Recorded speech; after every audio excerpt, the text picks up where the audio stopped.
हरियाणा सरकार को 10,000 से ज्यादा कॉन्ट्रैक्चुअल लेबर की नौकरियां एडवर्टाइज करनी पड़ी इजराइल में। एक ऐसा देश जो वॉर जोन बना बैठा है, हरियाणा के यूथ को वहां भेजा जा रहा है सरकार के द्वारा। ये हालत है देश में जॉब्स की। और महंगाई की तो क्या ही बात करनी, पेट्रोल का दाम 90 रुपए से लेकर 110 रुपए तक पहुंच चुका है। जनवरी 2024 की रिपोर्ट बताती है कि यूनाइटेड नेशंस का जो फूड प्राइस इंडेक्स है वो ग्लोबल फूड इन्फ्लेशन को -10.1% पर डालता है। यानी दुनिया भर में खाने के प्राइसेस कम हो रहे हैं, लेकिन इंडिया में फूड प्राइस इंडेक्स इन्फ्लेशन क्या है दिसंबर 2023 की 9.5% पर। सरकार खुद 80 करोड़ से ज्यादा लोगों को फ्री खाना बांटती है। बताओ क्या जरूरत पड़ी 80 करोड़ लोगों को फ्री खाना देने की? ये तभी हो सकता है जब इन लोगों के पास खाना खाने तक के पैसे नहीं है। अब ये सब सुनने के बाद अभी भी कुछ लोग कहेंगे कि भाई तू सिर्फ मोदी सरकार के बारे में क्यों बोल रहा है? But what about Indira Gandhi dictatorship? वो भी तो डिक्टेटर थी, उनके डिक्टेटर वाली चीजों के बारे में क्यों नहीं बात करता? ये फिर से एक फालतू का आर्ग्यूमेंट है। इसे एक रेड हेरिंग फैलेसी कहा जाता है।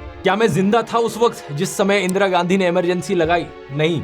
अगर होता तो मैं यही वीडियोस बना रहा होता। और अभी भी इनफैक्ट मैंने एक पूरा वीडियो बनाया है इंदिरा गांधी की इमरजेंसी के ऊपर, बताया है कि कैसे वो डेमोक्रेसी के ऊपर एक काला धब्बा था। लेकिन कल की प्रॉब्लम्स गिनाकर आज की प्रॉब्लम्स ठीक नहीं हो जाएंगी। उस वक्त जो हुआ वो बहुत गलत था और इस वक्त जो हो रहा है वो भी बहुत गलत है। उस वक्त कुछ लोगों के बहादुर संघर्ष की वजह से डेमोक्रेसी को बचा लिया गया देश में, लेकिन आज कौन बचाएगा देश को? मीडिया को खरीदा जा चुका है, हर इंस्टीट्यूशन कॉम्प्रोमाइज हो चुका है, ऑपोजिशन लीडर्स का अरेस्ट किया जा चुका है। बचा कौन? बचे हम लोग, देश के लोग, we the people of India. हम हैं आखिरी उम्मीद। जैसे इमरजेंसी के समय में लोगों ने भारी संख्या में अपनी आवाज उठाई थी और उसके बाद जो इलेक्शंस हुई उसमें इंदिरा गांधी को हरा दिया था, उसी जज्बे से आज देश की जनता को इस अनडिक्लेयर्ड इमरजेंसी के खिलाफ आवाज उठाने की जरूरत है। अगर आप भारत माता की जय कहते हो तो भारत माता को बचाने के लिए तैयार भी रहो। अगर गांधी जी, भगत सिंह, नेताजी बोस की रिस्पेक्ट करते हो तो उनके जैसा जज्बा भी लेकर आओ। जो आजादी उन्होंने अपना खून पसीना बहाकर दिलवाई है, उस आजादी की रक्षा करना, इंडियन डेमोक्रेसी को बचाना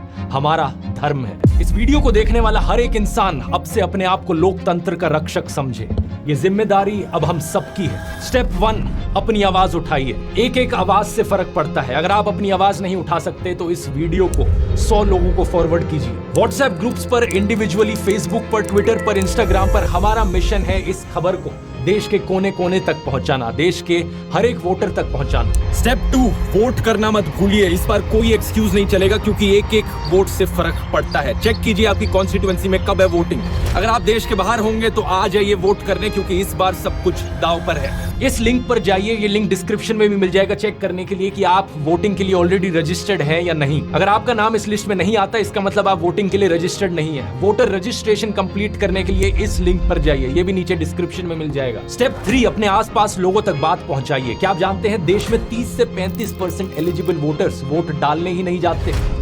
अपने परिवार में लोगों को कन्विंस कीजिए, अपने दोस्तों को बताइए, अपने मोहल्ले में लोगों को कन्विंस कीजिए। जिस दुकानदार के पास जाकर आप रोज सब्जी खरीदते हैं, जिस धोबी से कपड़े प्रेस करवाते हैं, जो हाउस हेल्पर आपके घर में आते हैं, कितने लोगों को आप रीच आउट कर सकते हैं और देश की इस इमरजेंसी सिचुएशन की खबर उन लोगों तक पहुंचा सकते हैं और उन्हें कन्विंस कर सकते हैं वोट करने के लिए। ये मत सोचना कि मैं अकेला क्या कर सकता हूं। जैसा कृष्ण गीता में कहते हैं, फल की चिंता मत करो, जो तुम्हारा कर्म है वो कर्म करो। इस वीडियो को देखने वाला अगर हर एक इंसान बस ये ठान ले कि अगले 20 दिन तक मैं रोज 5 लोगों को जाकर इसके बारे में बताऊंगा, उसी से ही काम बन जाएगा। हम 1 करोड़ से ज्यादा लोग हैं इस YouTube चैनल से जुड़े हुए। एक इंसान को सिर्फ 100 लोगों को रीच आउट करना है और इस तरीके से हम देश के कोने कोने तक सारे 100 करोड़ एलिजिबल वोटर्स को रीच आउट कर सकते हैं। और स्टेप 4, ये सब करना है खुशी से, हंसते हुए और प्यार फैलाते हुए।